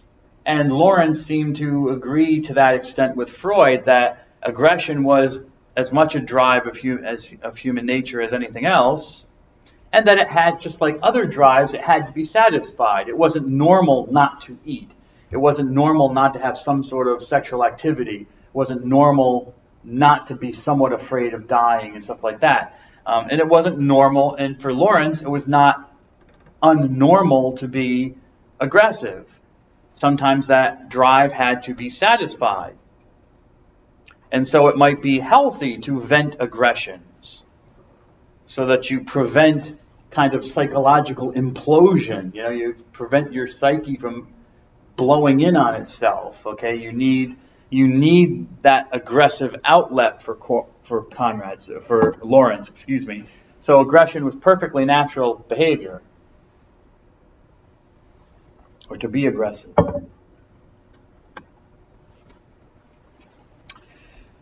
So psychologists and people like Lawrence would think that to venture aggression was a good thing, but at least from what I read in, where is this? In the Westminster Dictionary of Christian Ethics, in their article on aggression, where they talked about Lawrence. I know it's Christian ethics, but it's okay. It's just a resource. Okay, I'm not using the religious aspect of it. I was just using it for information. But according to Max Stackhouse, who wrote the article on aggression for the Westminster Dictionary of Christian Ethics, this view that you have to kind of blow up and let off steam, you have to be aggressive and kind of let it out, this view has kind of been, as he said, laid to rest. No one seems to believe that anymore. In fact, according to Stackhouse, contemporary evidence suggests that therapeutic expressions of aggression only actually tend to increase the possibility of subsequent aggression. So it doesn't apparently let the aggression out and let it go. It actually makes the person more likely to explode with aggression later on. I'm thinking of, I remember back in the 90s, they had these ideas going around like called primal scream therapy, where a person would scream to let out all the frustration, and the therapist would be there. Doesn't that make you feel better now? Yeah, maybe in the short term, but it doesn't actually solve the aggression or the frustration. Or they had these ideas like they would have a person go into a room and they would be able to smash everything in the room, take a stick in the room and smash everything. And I saw this on television once. It was pop psychology. It wasn't legitimate psychology. It was popular psychology. That if you let people go into the room and smash everything to pieces and let out their aggressions, they'd come out and be calmer people. And no, I mean, if you're, you're kind of looking for something else, Hulk smash, boom, Hulk keep smashing, boom, That's why I can't watch those superhero movies, especially the ones with the Masters of the Universe with the Hulk in them, because the Hulk is just uncontrollable. All he does is smash stuff. To me, that's not interesting. He destroys more than he actually helps. He destroys whole city blocks to save like a baby. It's like, oh, great, Hulk, you saved the kid, but you destroyed half the city, and how many people did you hurt there? I don't get the Incredible Hulk. I just don't get it. Never have. Never couldn't care less about it. Anyways, about the creature, I should say. Anywho. Moving on. Lawrence thought that humans were more prone to aggression because culture released them from nature's harmonies. That, I guess he believed that there was a harmony to nature which allowed us certain avenues for releasing our aggression and getting rid of it, and culture has kind of taken that away because now we have to suppress our aggression. And here I see the influence of Freud, because that was one of the things with Freud, that, these drives that we have towards eating, having sex, being afraid of death. So civilization comes in and enters in and says, well, you can't do those things. I mean, you can do them, but we're going to make all sorts of rules about when you can do them and how you can do them and who you can do them to, what kind of things you can eat and what you can't and what you shouldn't. And those all just make the person mentally ill. They aggression included. You can't just walk around and punch people in the face when they insult you and stuff. We have to have rules about how you're supposed to have proper behavior, appropriate behavior. And that creates mental illness because it makes the person feel like they're in a straitjacket. They can't let the aggression out. So I see here some tie-in between Lawrence and Freud. Lawrence's views were very influential in the mid-20th century, so I guess around the 1950s-ish. But in the Dictionary of Anthropology that I have back at home, Joel Wallman, the article of that, I didn't write the name down, Stackhouse.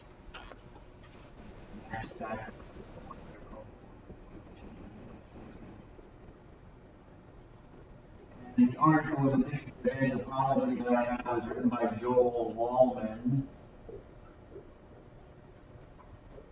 And whereas he says that whereas Lawrence's views are very influential, his views have now really been rejected by the mainstream. So no one believes that there is this aggressive drive that's just built into us genetically or biologically that has to be satisfied periodically.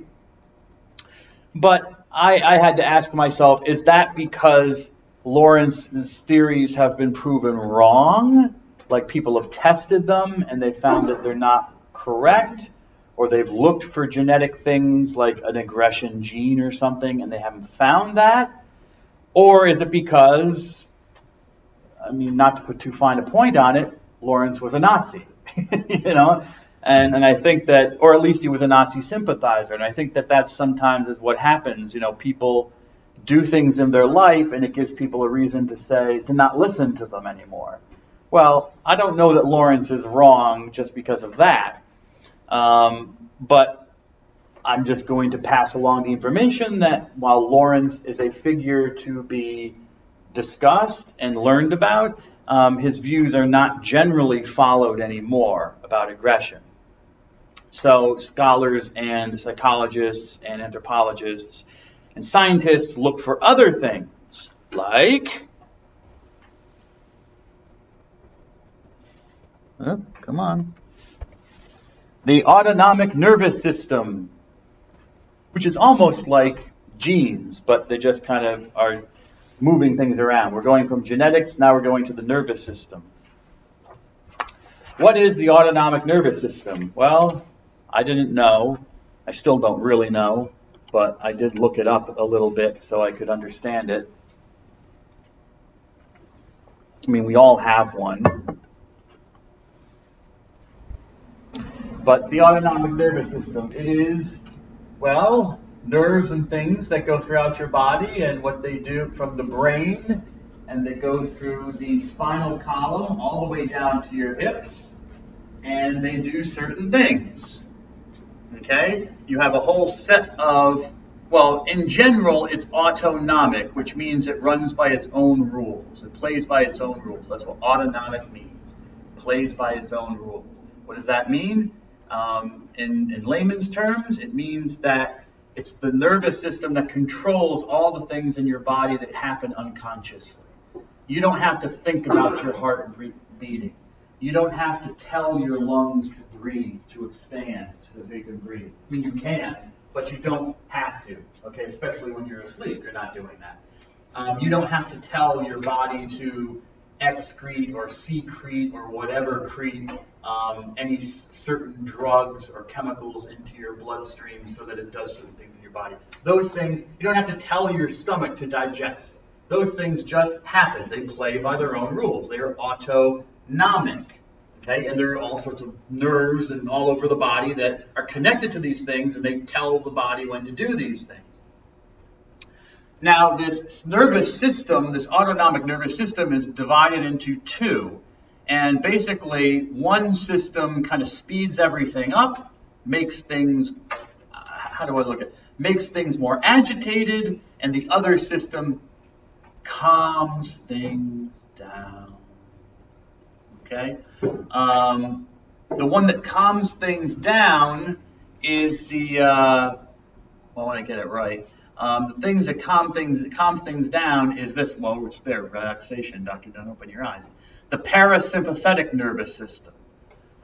On this side, the parasympathetic nervous system. The thing that speeds things up and makes you agitated is what's called the sympathetic nervous system. Okay? Think of sympathy. Sympathy means caring. Okay, think of it this way. Sympathy means caring. Your body cares what happens to you, and so it makes you more aggressive in the sympathetic nervous system. That's what it tends to do. Whereas parasympathetic, it doesn't care so much. So it kind of calms things down and pulls things back, Think of it like, the parasympathetic nervous system is like a hippie who's high on marijuana.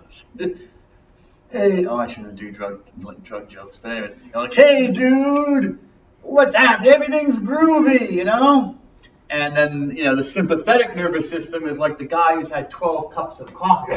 Hey, how you doing? Hey, good to see you. Good to see you. Having a good day? Are they working? Working hard? How they working? Hey, I gotta go back. I gotta have a Red Bull.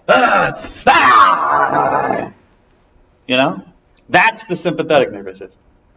What is the purpose? Well, as near as because the body never tells you the purpose, but I always love how eggheads, people in science they always have to have a story, and they somehow know the purpose. They always know why things evolved the way things evolved, even though it happened millions of years ago and nobody was there. Our ancestors were there, but these scientists weren't there. So why does the sympathetic nervous system act like a maniac? A guy on 12 cups of coffee and a bunch of Red Bulls. Because it's the fight or flight response. When you're presented with a problem or a threat, the body needs to respond immediately. And it either it should be, now it's fight, flight, or freeze. Okay, interesting. But traditionally it's fight or flight. Do I fight the threat that's presenting itself before me, or do I run away? But then in recent times they've added also freeze, because they recognize that actually not everything's black and white. There aren't just two responses. Sometimes people lock in and they freeze, and they don't know whether they should fight or they should run away. They can't. They're frozen. All right. But anyway, so forget about the freeze. So what does the body do in those cases? Well, it dilates the pupils. It opens them up so more light comes in. It tenses the muscles so the muscles will be more efficient. It accelerates the heart rate. Okay. It constricts blood vessels, which is going to push more blood through the body. Okay. So you've got more energy. Secretes all sorts of chemicals like epinephrine, which is adrenaline, and cortisol. And I don't know what cortisol does. But anyways, and norepinephrine, which is also a form of adrenaline, but I don't know what norepinephrine does, and does other things.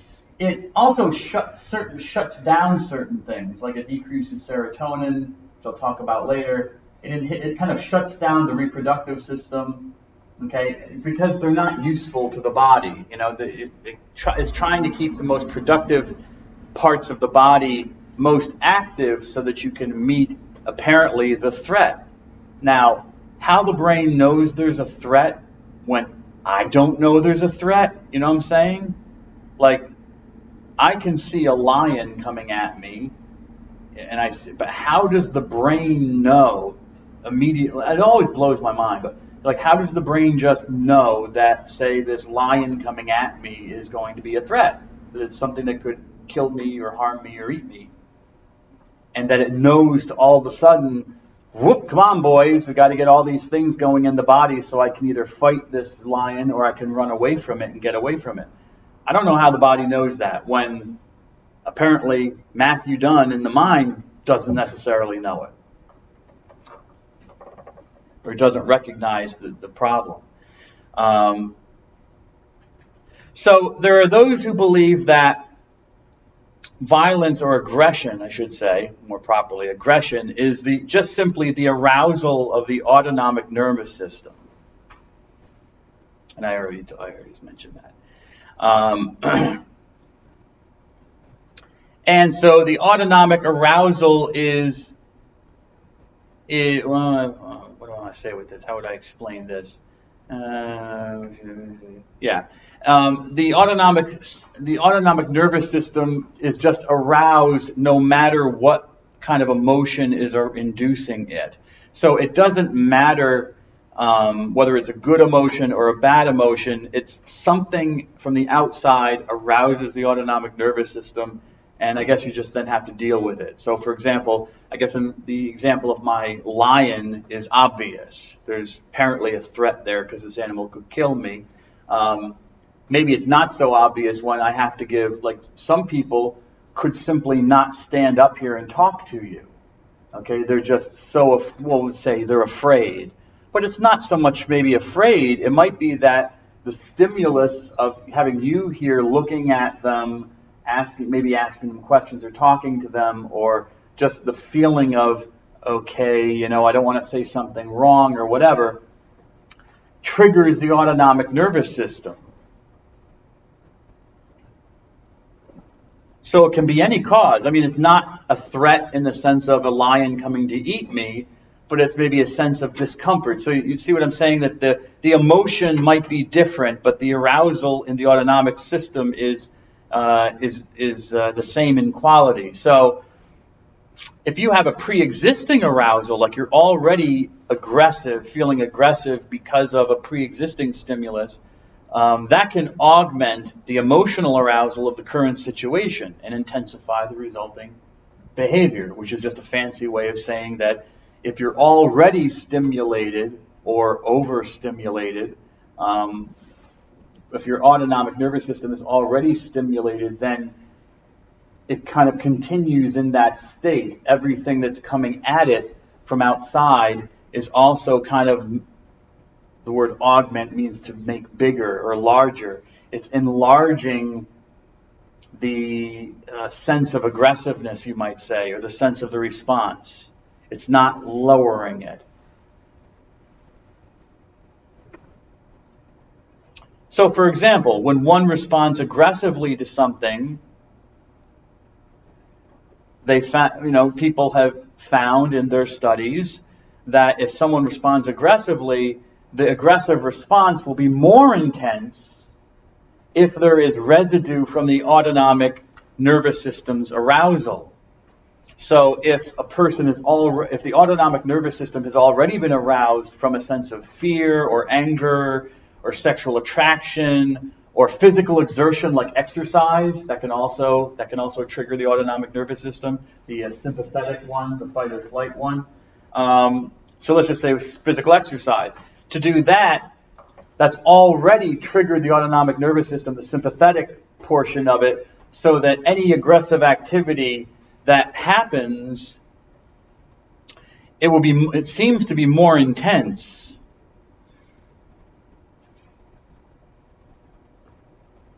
When we look at psychopathology, which is mental illness, there does seem to be a biological basis for aggression in psychopathology. Pathology is just a fancy word for mental illness. It's a kind of a cool word. I like the word psychopathology, you know? Kind of for me, it rolls off the lips. Psychopathology. I like saying that more than mental illness. You know, it makes me sound smart.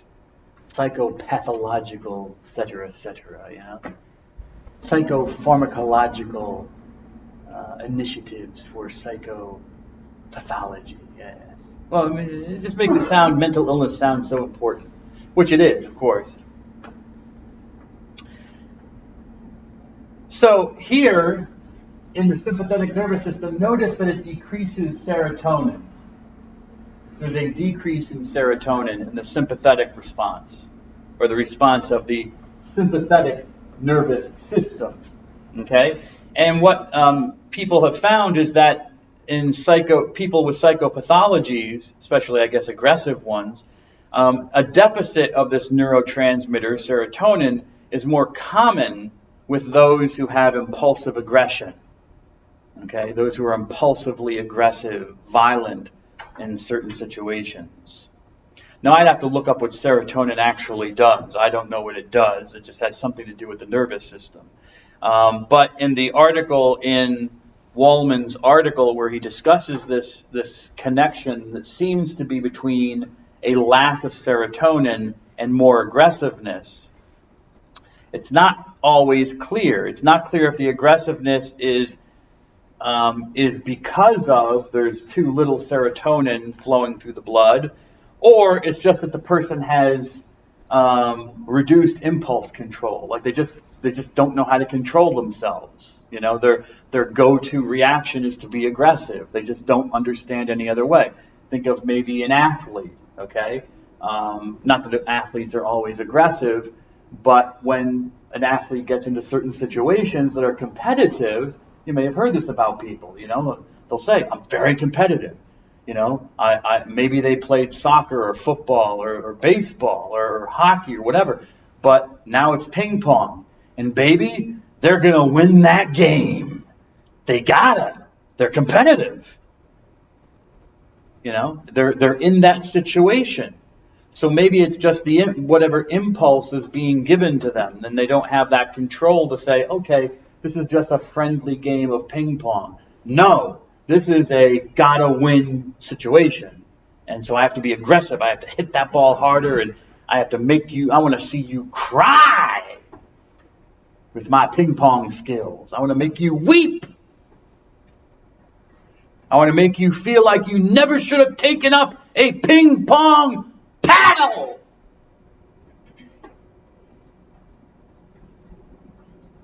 See what I mean about aggression? Now I got to get my parasympathetic side of me to say, okay, calm down, Maddie. Calm down. Look at your notes. Okay. So it's not completely clear, but there does seem to be some connection with serotonin levels. Sex and gender. According to, again, the Dictionary of Anthropology, Joel Wallman, I gotta make my belt tighter. The single best predictor that we have of aggression in adults, and again, this is kind of like saying, you know, human beings are aggressive. Well, tell me something I don't know, or human beings are violent. But the single best predictor of aggression in adults is the level of aggressiveness in childhood. Well, okay, yes, you would think so, as long as it's not treated, or it's not the aggressiveness is not is not directed into healthy avenues. Then yeah, I would imagine that by the time the person gets to adulthood, the aggressiveness has become a pattern. But where does that come from is my question. You know, so okay, aggressive child will be an aggressive adult. It doesn't really answer the question of where the aggression comes from. And another point, not just the child and adult connection, but the connection between sex and gender. Sex and gender is the most powerful biological factor in aggression through the life cycle. Okay? Aggressiveness is one of the most consistently, when aggressiveness is studied in human beings, especially children, presumably children, but I shouldn't say children. I don't want to say that if I'm not remembering it correctly. But certainly when studying males and females, aggressiveness is consistently found between those two groups, and mostly in men. Okay, that's one of the chief differences between males and females, at least in the studies, in the work that's been done, is that males are consistently found to be more likely to respond aggressively than females. Males exhibit greater aggressiveness at every stage of life. So across the whole spectrum of life, from childhood to old age. But especially, God bless you, males are especially aggressive during the time of puberty and after that. Which I don't think that makes, that's kind of obvious. Any parent will tell you that once puberty hits, and you'll say it, oh, it's all those hormones rushing through your body, you know? Yeah, and there's truth to that. You've got all these things and changes that are happening to the human body to bring it into adulthood from childhood. So there's a great transition that's going on, not just in the brain, but in the biology of the person's body, male and female. So it probably stands to reason, and is not so unusual, that at least for men, if men already exhibit aggressiveness more than women, that it would be during puberty that you would see the most aggressiveness because of just all that stimuli of what's going on in the body. Again, Joel Wallman in his article isn't sure if it's so much of a physical consequence, like it has to do with having XY chromosomes or XX chromosomes. XY would be for males and XX would be for females. It's not so much, is it a consequence of that material aspect, that because a male has the Y chromosome, that has something to do with him being more aggressive than a female? Or is that what the male has learned from his culture? Okay, is it a matter of sex, the XY, or is it a matter of just the gender? What the male, the biological male has been taught is acceptable. So aggressiveness is what a male, in other words, aggressiveness is what a male should be, therefore he's aggressive. Okay?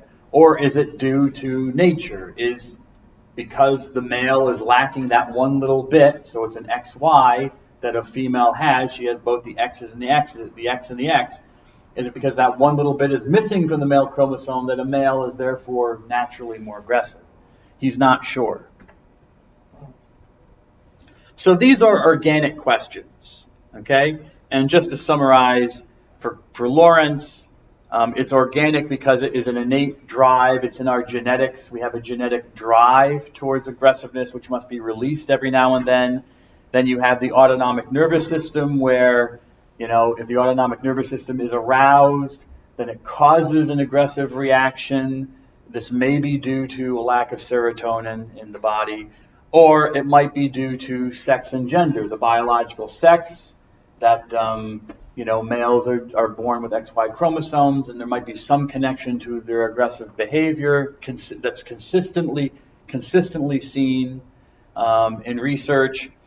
But it may also be how they're taught to be in cultures, that this is how males react. Okay, so these are, but that if they're taught to be aggressive, that would fall under more the functional thing, which I'm going to talk about now. That would not be so much organic as functional. They're taught to be that way.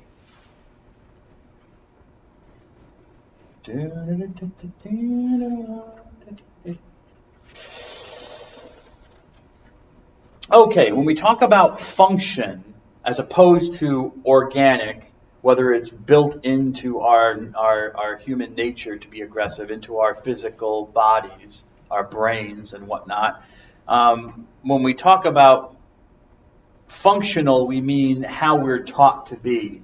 Okay, how our minds react to the world outside of us and try to relate to the stimuli that is given to the mind. And so for functional, we're taught these things mainly, or we learn them ourselves. They might not be part of our biology. We learn how to do these things. Some things seem to be part of our biology, like the fight and flight response. At least when I talk to my counselor, I've gone to psychiatrists and counselors for many years of my life, and they all seem to assume that fight and flight is a part of just the brain is and how it's evolved. So that would seem to be something that's more organic. But there are defense mechanisms I might develop, and aggressiveness might be one of them, to keep people away from me who I'm afraid of. Okay, that's more functional. That's a defense mechanism that I'm creating, that the brain might still afford me. It might still give me that idea of, okay, you got to fight. You got to keep him away. Keep him away. He's going to hurt you. Not you, Mr. Pay. I'm just speaking. He metaphorically. That would be functional. So home environment. Home environment would be one of those things that can contribute to aggressiveness. Aspects of the home environment. For example, parental discipline, okay, seem to correlate to levels of aggression and later life. So basically, this is as simple as saying that if you come from a happy home, generally you will be happy. And yes, I know this is supposed to be like a picture. This is Norman Rockwell. This painting, Freedom from Want. He did a series of paintings on various freedoms, There was the freedom to speak your mind. I don't know if it said that exactly, but basically that was the idea. Freedom of religion, freedom to do this. And this was freedom from want. I think he was trying to kind of show some of the great aspects of American life, that we had a lot of stuff, that you could speak your mind, that you could, practice your own religion without fear of being harmed by the government and stuff like that. Anyways, this could be a Thanksgiving meal, this could be just a family meal, whatever, but I'm assuming it is a family meal.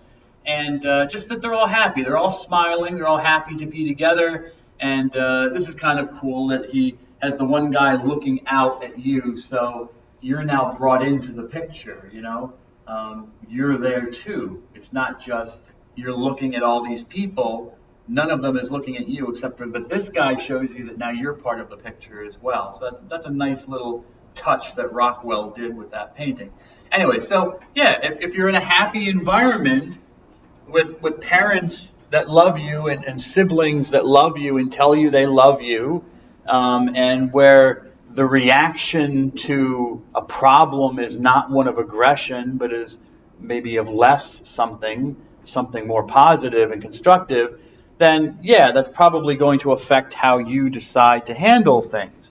If your family is, like World War III, and there's constant yelling, and you're getting yelled at and being told you're a bad person, or asked, why would you do that? How could you do that? You didn't do it right.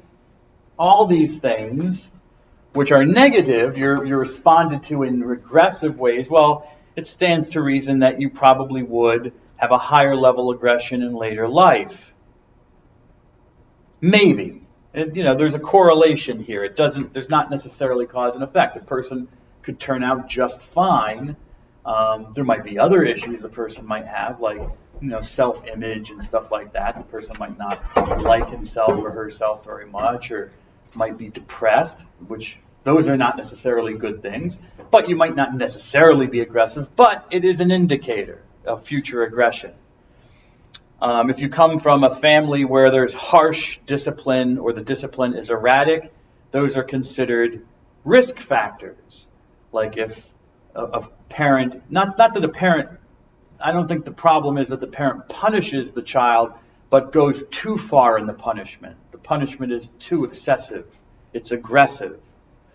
Or the punishment is erratic. The child doesn't know what kind of punishment he or she's going to get, doesn't know what the kid is going to do that's going to set the parent off. And make the person angry and respond aggressively. So that can also be a risk factor for problem aggressiveness in the future. On the other hand, lax discipline can be an indicator of future aggression as well. And I don't mean lax in the sense that the parent, doesn't slap or hit or spank. I mean, lax discipline means in the sense that the parent doesn't care. It's almost a form of passive aggressiveness.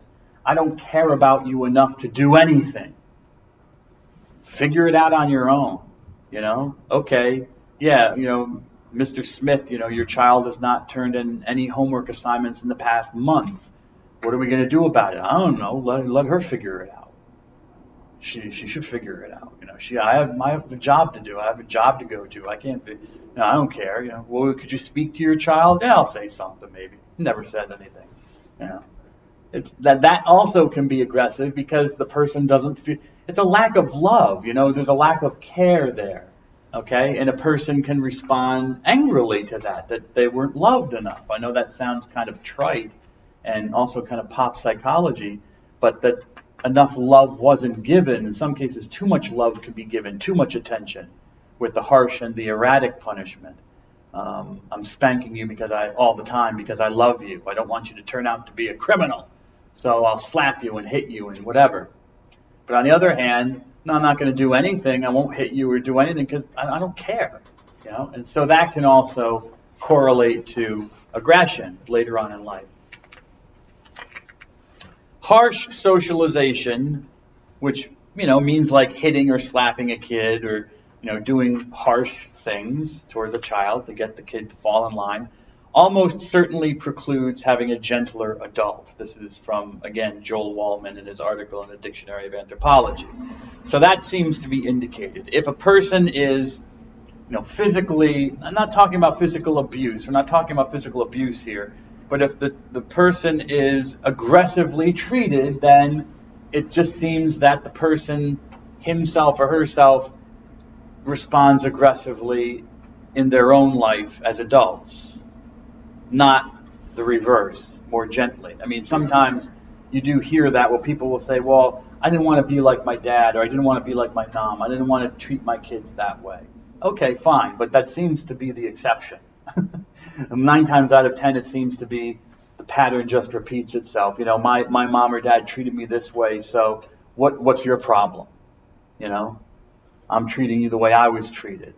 So suck it up, buttercup. Just deal with it. So home environment, functional. Another idea that falls under functional is this idea called the frustration-aggression hypothesis. Oh, and actually it's 7:46. Why did my alarm go off? Oh, because I think I have it set for 7:50. So I'll give you a very brief summary of this, and I'll talk about it more next Thursday. But the FAH, the frustration-aggression hypothesis, it's also, well, I'll tell you that next week. But basically, where is my summary? Basically, someone has a goal that they're directed towards, and that goal is stopped.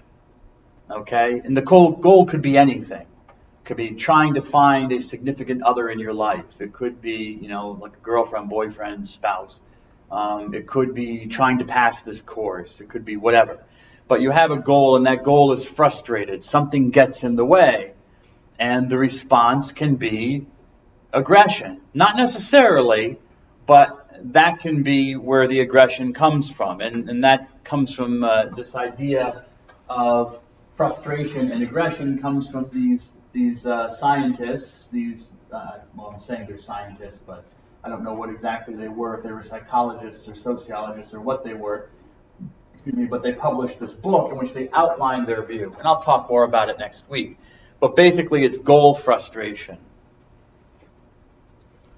You're retaliating against whatever it is that's standing in the way of your goal. Okay?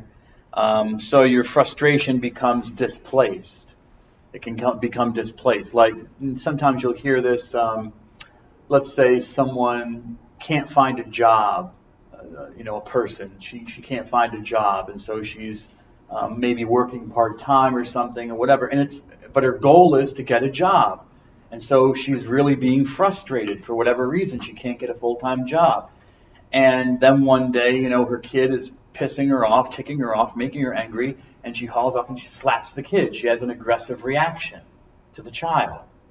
And from the perspective of, say, a frustration-aggression hypothesis, the abuse is abuse. I'm not saying it's not, but from that perspective, you would look at it and say, well, really what's going on here is not what the child was doing at the moment that made her aggressively respond. It's that her goal has been so frustrated that it displaced her aggression.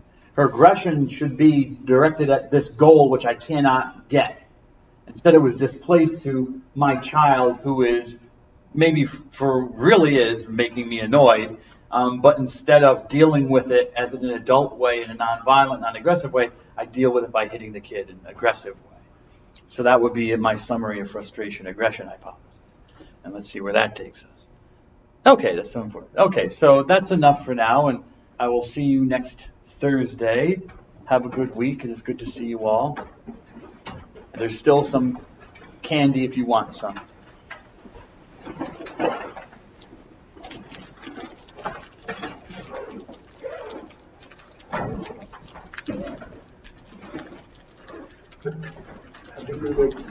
You too, Mr. Pay. Thank you. Oh, yeah. You're welcome, sir.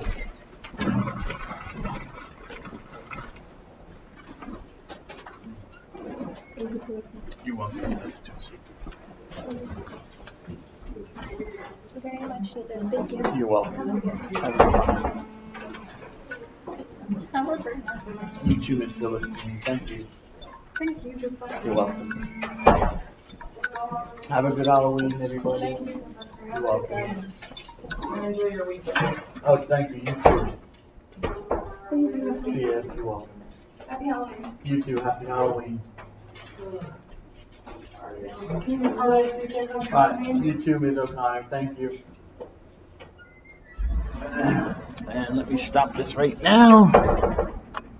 Okay. There we are. And to whoever's watching, yes, have a happy Halloween. Enjoy yourselves.